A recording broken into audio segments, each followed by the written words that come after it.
So Mark, welcome to Escape the Rat Race Radio. How you doing today? Hi Christian, good to be here. Very, Yes. very good today. Yeah, no, great. Looking forward to this. Yes, I know. So Mark, let's dive straight in. So would you mind telling our listeners what business you are in and what specifically that involves day to day? Okay, so actually I've got two businesses right now. I'm a memory coach. I've been a memory coach and an executive coach for about 25 years. So I do that, and I've done that part-time, let's say, probably for about 25 years. And that's really about helping people figure out how they can perform at the best, get through learning curves, etc. The second thing that I do, and this has been primarily my full-time focus this year, is I'm a founder and CEO of a company called Blink. That's Blink with a Q.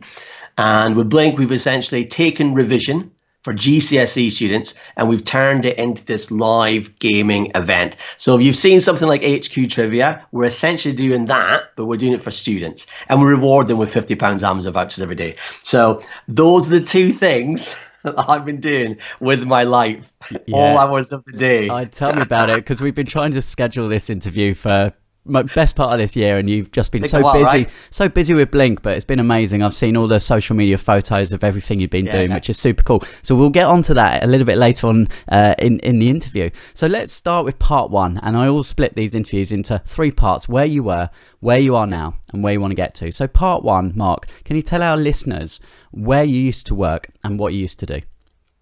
Yeah, so I guess when I'm 48 now, so a little bit of context. When I was 33, I got into the world of digital products. I became a product manager. I worked for BBC for 7 years, then I moved to Microsoft, worked there for a year, and then I was at the Telegraph. So last year, I was essentially at the Telegraph, and I led their digital products for apps. So any app you downloaded, from the Telegraph, that was me. I was basically the one kind of driving the solutions, who we were marketing to, etc. Doing a regular kind of product management role.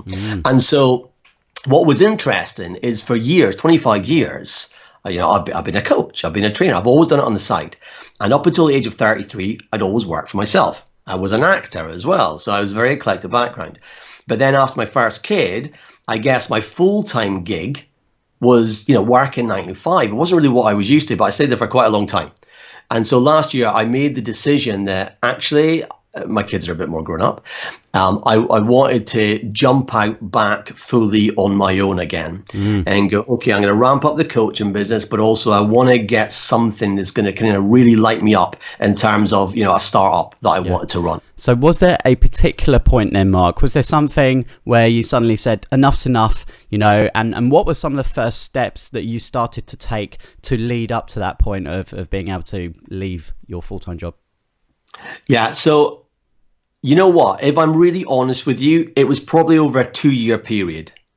Well, I was at Tele. I was there for 4 years. And the last 2 years, there was a few times I just nearly left. I nearly went, okay, I've got everything I need now. And I felt I built up a skill set in this digital world, which I never used to have. And I was just getting restless. So it started with me becoming restless. And then the last year of the Telegraph, there was lots of strategy changes there. But I thought, you know what? It's just time. I just knew it was time for me to go out and do my own thing, whether that was just fully ramping up on the coaching side of things, or what I really want to do was take all these skills I built up over the years and put it to something that can make a real impact in the world. So there was just a point where I just thought, I just got to go. Yeah.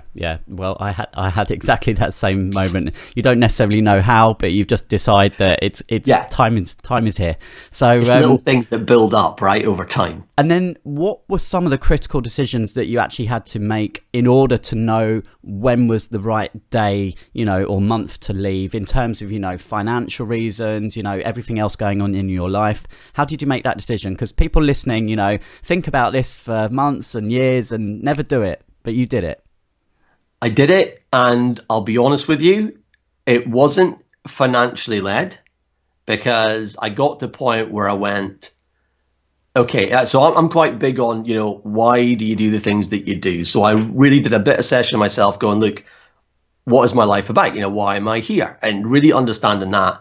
And I just made the decision, and I handed in my notice and I said, I'm leaving. So it was more me knowing that the time had come and I was going to make the jump and I would figure out a way. So I had a 3-month notice period. And I thought, 3 months? That used to be a full acting gig. I could do that. I used to live like month to month when I was an actor. I can go back to that. And so it was really about just deciding that this had to happen now. And it was an emotional decision. Now, after that, I had to get super practical and go, okay, I'm literally going to cut my wage, my salary, probably, over half. I'll probably get about a third what I was doing if I go run my own startup initially. But I'm just going to have to take that hit. Yeah. And I know there's going to be a period of time that'll be tough. And what was the date? Can you remember your Escape the Rat Race date, Mark? It was the end of December. It was just before Christmas that I kind of left. You know what? It was interesting because I was finished and I'd done everything. And so while I was still contracted till the end of the month, I was done. Yeah. It was a slow kind of less and less going in, more and more focused on my own thing. So I had probably a few weeks just while I was finishing up, just to really kind of ramp things up and get things going. Okay, so moving into part 2, where you are now then, Mark. So how long ago, since you quit the rat race, so we're recording nearly end of November, so it's coming up to the year, right? It is, yeah. Yes, a year. Wow, it's been, crazy. Yeah, it feels longer. Yeah, right? The amount you've crammed in, I bet it does. And can you share with us 3 of the biggest realizations that you've had since transitioning from being an employee to becoming an entrepreneur? Yeah. So it's interesting. So I guess the first realization, and it was one that I'd experienced before, 20s and 30s, is just, it's all down to you, right? Everything is down to you. And I love that, because when it goes wrong and things don't work out, and there's been lots of occasions this year where I went, crap, right? You've hit a wall, something's happened. You're like, how do I do this? But you know what? No one's telling me, no one's giving me instructions. There's none of that going on. It's like, hey, I created this. And therefore there's a huge freedom that comes with it. So the first thing is that freedom. But with that freedom, the buck stops with you. And that is probably my favorite thing about it. And it's what I used to love about, being an actor and all that kind of stuff as well. The second realization, it's just really tough, right? But again, with those challenges that show up, you have to be very resilient. So again, in my youth, I built up quite a strong resilience of being rejected quite a lot. So you build up a lot of resilience there. And that's because it's genuinely tough. Third thing. Okay, what would my third thing be? What's my third realization? You know what? The third thing is really something I believe deeply since I was a kid. And that is really, look, anything's possible. And when, anything is possible, you just have to, get yourself into the right state to solve, to, be optimistic. And I'm a really big believer in not being delusional, right? But just being super optimistic in your approach. Because as running your own business, whether a startup, whether you're just kind of running like a business where you're kind of making money, let's say from day one, you get knocked back a lot. And so having an optimistic approach, I think, is vital. And what do you love most about being in control and having your own business?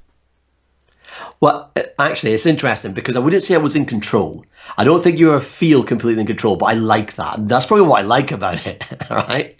There's a real thrill that goes along with it, but the freedom that goes with that and the fact that, look, the decisions are with you, that's the thing that I love most about it. And also, beyond that, I mean, this is the day-to-day, right? But that's not why I do what I do. It's the impact that has on other people. Especially if you do something like coaching, you get an immediate result that you see from people. When I was an actor, that was being on stage and performing. With coaching, it's this. And I guess with doing Blink, it's seeing the results that you get for students as they play the game. And then they respond to you. That's the best part about it, really. Yeah. So it's not been a full year yet, Mark, but did you set yourself any goals or targets when you decided to leave your job? And have you reached any of those yet? Yeah, so I run these 10-week sprints. So I don't like to set, let's say, yearly goals or 5-year goals. I have a vision. I'm very clear on why I do what I do, how I do that. But then, So I've got a guiding light in the same way I would deal with a product. I understand what the vision is, and that could go 5 years, 10 years, 20 years in the future. So what I'm very big on is setting these 10-week sprints where I go, in the next 10 weeks, I will do this. And over this year, I've achieved a lot in terms of, first, prove, for Blink, for example, will students show up and will they come back? That was my first objective. Mm-hmm. Like, will this actually work? Can I prove this will work? And I did.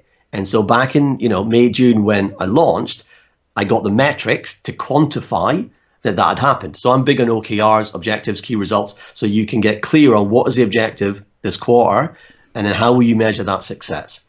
And so I've done that throughout the year. This quarter is about fundraising, all right? So I'll know at the end of this quarter whether I've actually achieved on that or not. And then I tend to split up my objectives into, let's say, relationships, my work, and also my personal development. Yep. And so for me this year, it's about really putting in effective habits so that I can multitask like I do across the startup and also the coaching. Mm. And do you feel you've got greater potential now, Mark, to achieve your bigger life goals now that you've got more control over your time? Yeah, I mean, absolutely. I mean, you've got the choice to do that. I mean, I actually think you have the choice to do that at any point, but once you set up on your own, there's no excuses, right? You can't say, oh, I don't have the time for that. Everyone's got more time than they say they do anyway. We've all got way more time. It's about making the right choices than being effective with that time. And, I think for me as well, it's about having a bit of a time-rich mindset, so you just feel good about the time that you have. What's the one most important thing that you believe will help you to continue your success over the next 12 months? So I think it's two things. One, it's been really clear on that future vision. And for me, it's like, it's knowing what that feels like more than the details of what it is, because that's what creates motivation and moves you. And the second thing, and this is something that I personally believe really builds momentum, and is having some great habits that you do every single day. For me, the most simplest one is just priming. It's just getting focused. What am I going to achieve today? What's the most important thing I'll do no matter what? And there'll be a number of little habits that I have that means that you are constantly primed, and therefore you're much more focused to taking actions and making decisions that move you in the right direction. Yeah, no, I love that. So the final words, Mark, for everyone listening right now, they may be still stuck in the 9 to 5. They're on that journey to or from work, squashed up on the underground, perhaps like you were not so long ago. What would be your final words for those people listening right now? And they know there's something bigger and greater inside them, but just something's holding them back. So I guess my advice would be, look, figure out why you're here. That sounds like quite a big question, but it's not really. What are you really here to do? And don't worry so much about what it is initially, but figure out, are you here to inspire people? Are you here to kind of, what difference are you going to contribute to the world? That sounds quite big and large, but actually, you spend a couple of hours, you can start to figure that stuff out. And then align that with things that you want to do. If you look at your past, there's probably things in your past where you go, oh, when I did that thing, I felt really creative. I did a talk for someone. So maybe there's something there, and so I would say, figure out why you're here. What really drives you? What gets you excited? In fact, a simple way to think about that is ask yourself, what excites me genuinely? And then that will start to hone you in the right direction. And then if you come to the point where you actually know what you want to do, just make a decision. Just make the decision to do it. And then, practically give yourself the time limit and go, it's happening, no matter what. Because that pressure will create a whole bunch of action and you'll just get it done. And you just have to jump. Ultimately, you have to take the risk, right? And you have to ask yourself the question, am I willing to take this risk? Will it excite me enough that I'll do whatever it takes? Spoken from experience there. Mark, you've been a fantastic guest today on Escape the Rat Race Radio. Thank you so much for coming on, and I'll make sure that I link to everything that you're doing, super cool stuff that you've got going on in today's show notes. Cheers. Thanks, Christian. Brilliant. Great to chat.